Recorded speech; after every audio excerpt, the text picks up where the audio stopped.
अस्सलाम वालेकुम, welcome to my YouTube channel nutrition sanctum.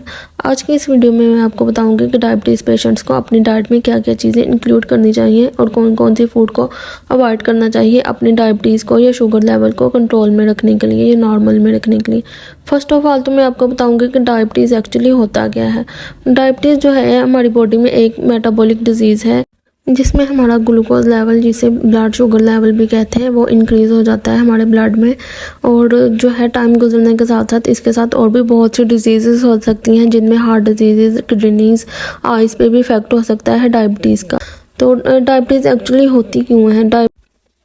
हमारी बॉडी में एक ग्लैंड होता है जिसे हम पैंक्रियाज कहते हैं। पैंक्रियाज का काम क्या होता है कि पैंक्रियाज ने हमारी बॉडी में इंसुलिन को रिलीज़ करना होता है। अगर किसी वजह से पैंक्रियाज डैमेज हो जाता है या सही से वर्क नहीं करता तो हमारी बॉडी में इंसुलिन की जो डेफिशिएंसी हो जाती है वो कम हो जाती है, क्योंकि पैंक्रियाज सही से इंसुलिन को प्रोड्यूस नहीं कर रहा होता। इंसुलिन का काम क्या होता है कि इंसुलिन ने हमारी जो ब्लड में ग्लूकोज होता है उसे हमारे सेल्स में और ऑर्गन्स में लेके जाना होता है। हमारे सेल्स और ऑर्गन्स को एनर्जी प्रोवाइड करने के लिए, जो एनर्जी हमारे सेल्स और organ as a energy use करते हैं अपने फंक्शंस को परफॉर्म करने के लिए।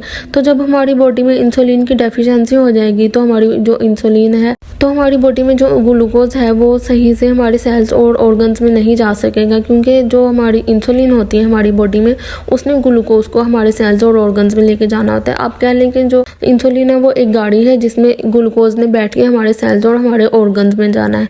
तो जब हमारी बॉडी में इंसुलिन नहीं होगी तो हमारी जो ग्लूकोज है वो सेल्स और ऑर्गन्स में नहीं जा सकेंगे और वो हमारे ब्लड में इकट्ठा होता रहेगा। तो जब हमारे ब्लड में ग्लूकोज इकट्ठा होता रहता है तो इस तरह से हमारा जो ब्लड ग्लूकोज लेवल है वो इंक्रीज हो जाता है, जिसे हम डायबिटीज़ कहते हैं। डायबिटीज़ की 2 टाइप्स हैं, टाइप 1 डायबिटीज़ और टाइप 2 डायबिटीज़। अब टाइप 1 डायबिटीज़ में क्या होता है कि जो हमारी इंसुलिन है वो हमारी बॉडी में बन ही नहीं रही होती। तो जब हमारी बॉडी में इंसुलिन नहीं बन रही होती तो हमारा जो ग्लूकोज है वो भी हमारे सेल्स और ऑर्गन्स में नहीं जा सकता। तो इस तरह से हमें इंसुलिन की डेफिशिएंसी को पूरा करने के लिए इंसुलिन के इंजेक्शंस लगाने पड़ते हैं। तो अगर हम ये इंजेक्शन ना लगाएं तो हमारी बॉडी में और भी बहुत सारे जो हैं वो डैमेजेस हो सकते हैं, जैसे कि हमारा हार्ट फेलियर हो सकता है या हमारे किडनीज डैमेज हो सकते हैं। इसलिए इंसुलिन के इंजेक्शन लगाना बहुत ज़रूरी होता है। तो ये जो टाइप 1 डायबिटीज़ होती है ये ज़्यादातर जो बच्चे हैं या फिर जो यंग हैं उनमें होती है। टाइप 2 डायबिटीज़ में जो हमारा पैंक्रियाज है वो इंसुलिन तो बना रहा होता है, लेकिन वो जो इंसुलिन बना रहा होता है वो हमारी बॉडी को जितनी ज़रूरत होती है उस ज़रूरत से कम इंसुलिन बना रहा होता है। तो इस तरह से जो हमारा ब्लड ग्लूकोज लेवल है वो भी इंक्रीज़ हो जाता है, तो वो भी डायबिटीज़ में आ जाती है। तो इस तरह से इसको टाइप 2 डायबिटीज़ कहते हैं। टाइप 2 डायबिटीज़ में जो हमारी बॉडी है वो इंसुलिन रेजिस्टेंस हो जाती है, यानी कि हमारी बॉडी में इंसुलिन की डेफिशिएंसी हो जाती है, जिससे हमारा जो ग्लूकोज है वो सेल्स में और ऑर्गन्स में नहीं जा सकता अपने फंक्शंस को परफॉर्म करने के लिए। अब मैं आपको बताऊंगी कि डायबिटीज़ एक्चुअली होती कैसे है, इसकी कौन कौन सी काजेज़ हैं। ये हमारे यहाँ बहुत बड़ा मिसकंसेप्शन है कि जो डायबिटीज़ है वो ज़्यादा मीठा खाने की वजह से होती है, लेकिन ऐसा बिल्कुल नहीं है। डायबिटीज़ जो है वो हमारे कार्ब्स की ज़्यादा इंटेक की वजह से होती है। वो कार्ब जो अनहेल्दी होते हैं हमारे लिए, उनकी वजह से जो है वो डायबिटीज़ ज़्यादा होती है, डायबिटीज़ के चांसेस ज़्यादा हो जाते हैं लोगों में।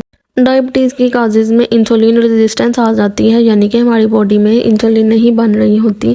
उसके अलावा पैंक्रियाटिक प्रॉब्लम्स आ जाती हैं, यानी कि पैंक्रियाज जिसने इंसुलिन बनानी होती है वो या तो डैमेज हो जाती है या फिर वो उसके फंक्शन जो होते हैं वो स्लो हो जाते हैं इंसुलिन बनाने के लिए। फैमिली हिस्ट्री बहुत बड़ा इंपॉर्टेंट रोल है हमारी डायबिटीज़ में। बहुत से लोग इनके पेरेंट्स को या उनके ग्रैंड पेरेंट्स को डायबिटीज़ होती है, उनमें भी डायबिटीज़ होने के पेशेंट्स ज़्यादा हो सकते हैं। उसके अलावा हार्मोनल इम्बैलेंसमेंट की वजह से भी डायबिटीज़ होती है। और जो बहुत बड़ा काज है वो डायबिटीज़ की जो है ओवरवेट या ओबेसिटी है। अब मैं आपको बताऊंगी कि डायबिटीज़ पेशेंट्स को अपनी जो है वो डाइट में क्या चीज़ें इंक्लूड करनी चाहिए और कौन सी जो फूड है वो अवॉइड करनी चाहिए अपने डायबिटीज़ को के लेवल को या ग्लूकोज के लेवल को नॉर्मल रखने के लिए। जैसा कि मैंने आपको पहले बताया कि हमारी बॉडी को ग्लूकोज की ज़रूरत होती है, हमारे ऑर्गन्स को और हमारे सेल्स को भी ग्लूकोज की ज़रूरत होती है अपने डिफरेंट फंक्शंस को परफॉर्म करने के लिए, क्योंकि ग्लूकोज हमारी बॉडी में एनर्जी जो है वो प्रोवाइड करता है। तो इस तरह से हमारे डिफरेंट जो बॉडी के फंक्शंस होते हैं या ऑर्गन या और सेल्स के फंक्शंस होते हैं उन्हें परफॉर्म करने के लिए हमारी बॉडी को एनर्जी की ज़रूरत होती है। तो वो एनर्जी आती कहाँ से? ग्लूकोज से। और ग्लूकोज कहाँ से आता है? जो हम अपनी डाइट में कार्बोहाइड्रेट्स लेते हैं जिन्हें कार्ब्स भी कहते हैं, उन कार्ब्स की जब ब्रेक डाउन होती है तो वो कार्ब जो हैं वो ग्लूकोज में ब्रेक डाउन होते हैं। इस तरह से जब हम कार्ब्स लेते हैं तो हमारी बॉडी को ग्लूकोज मिलता रहता है। तो जब इंसुलिन नहीं बनेगी हमारी बॉडी में तो ग्लूकोज का लेवल हाई हो जाएगा, जो कि डायबिटीज़ कहलाता है। तो इस वजह से जो है डायबिटीज़ के जो पेशेंट्स होते हैं उन्हें वो फूड्स कम लेनी चाहिए या नॉर्मल क्वांटिटी में लेनी चाहिए जिनमें कार्बोहाइड्रेट्स ज़्यादा होते हैं। अब वो फूड जिसमें कार्बोहाइड्रेट्स ज़्यादा होते हैं उनमें जो नॉर्मल रोटी, गंदम की रोटी हम इस्तेमाल करते हैं उनमें भी कार्बोहाइड्रेट्स ज़्यादा होते हैं। इसलिए हमें मल्टीग्रेन जो है वो आटा जो है वो यूज़ करना चाहिए, जिसमें बेसन का आटा आप इस्तेमाल कर सकते हैं, जौ का आटा आप इस्तेमाल कर सकते हैं और इसके अलावा आप जो है अलसी का आटा भी इन सब को मिक्स करके आप अपनी रोटी जो है वो बना सकते हैं। इस तरह से उनमें कार्बोहाइड्रेट्स का जो लेवल होता है वो कम हो सकता है। इसके अलावा जो हम वाइट ब्रेड यूज़ करते हैं उसमें भी जो है कार्बोहाइड्रेट्स ज़्यादा होते हैं, इसलिए हमें कभी ज़रूरत पड़े, वैसे तो हमें प्रोसेस्ड ब्रेड होती है ये इस्तेमाल ही नहीं करनी चाहिए, लेकिन अगर हमें किसी वजह से इस्तेमाल करनी पड़े तो हमें वाइट ब्रेड के बजाय जो ब्राउन ब्रेड होती है उसे इस्तेमाल करना चाहिए, क्योंकि उसमें जो है कार्बोहाइड्रेट्स का कम होती है। इसके अलावा चावल, पास्ता, मैक्रोनी जो होती है, उसके अलावा बनाना, एप्पल्स और पोटैटोज़ में भी जो है कार्बोहाइड्रेट्स ज़्यादा होते हैं और इनमें भी जो है वो कार्बोहाइड्रेट ज़्यादा होते हैं, इसलिए हमें ये नॉर्मल क्वांटिटी में इस्तेमाल करने चाहिए। सब कार्बोहाइड्रेट्स हमारी बॉडी के लिए हार्मफुल नहीं होते।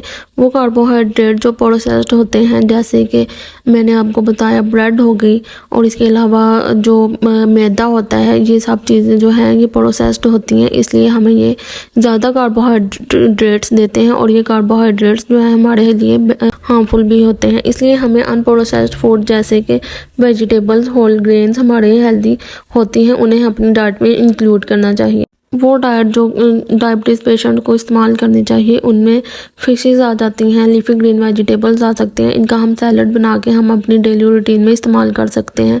वेजिटेबल जो होती हैं हमारे लिए बहुत ज़्यादा हेल्दी होती हैं। इसके अलावा eggs, nuts, broccoli, olive oil में भी कार्बोहाइड्रेट्स जो होते हैं वो हार्मफुल नहीं होते, वो हेल्दी कार्बोहाइड्रेट्स होते हैं, इसलिए हमें ये कार्बोहाइड्रेट्स अपनी जो है डाइट में इंक्लूड करनी चाहिए।